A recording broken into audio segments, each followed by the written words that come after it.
Hello everybody, and this video is about the function in the Python. What is the function and how we define the function and how do we call the function in Python. So let's just write the code without wasting our time.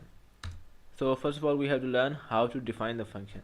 For defining the function, you have to write the def keyword, def, and now you have to write the name of the function, display my name is the name of my function, and now you have to write the parentheses. Alright, if you want to give any argument in the parentheses you can give it, but if you just want to skip it, you can skip it.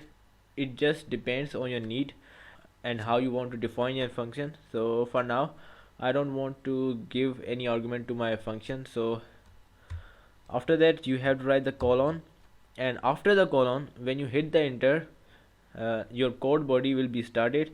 And here you have to be careful about the space, about this spacing, about this indentation.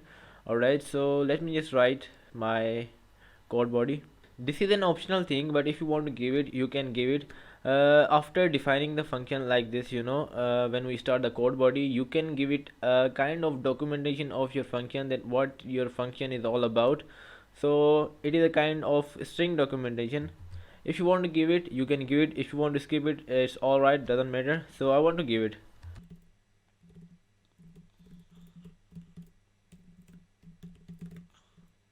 Alright, so this was the dog string of my function, and now I want to print out my name. That's it.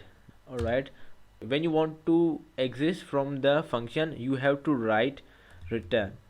Alright, and this will exit you from your function. And if you want to give anything in return to the caller, and this is our caller, you can you can return it from here, but I don't want to return anything right now. So okay, after exiting from the function, now I want to call my function. So for calling the function, first you have to be on the starting of your line of the code. If you write here, if you call your function here, it will be considered at the part of your function. But so now we want to call the function, so it can't be inside your function, inside the definition of your function. So let's just be on the starting of the line and call the function right here. Display my name and run the code, and now you can see it just printed out my name, and this is how it works. So we have learned about defining the function in Python and also learn about calling the function in Python. So this is all for this video. If you really find it useful, hit the like button and subscribe the channel, and bye bye.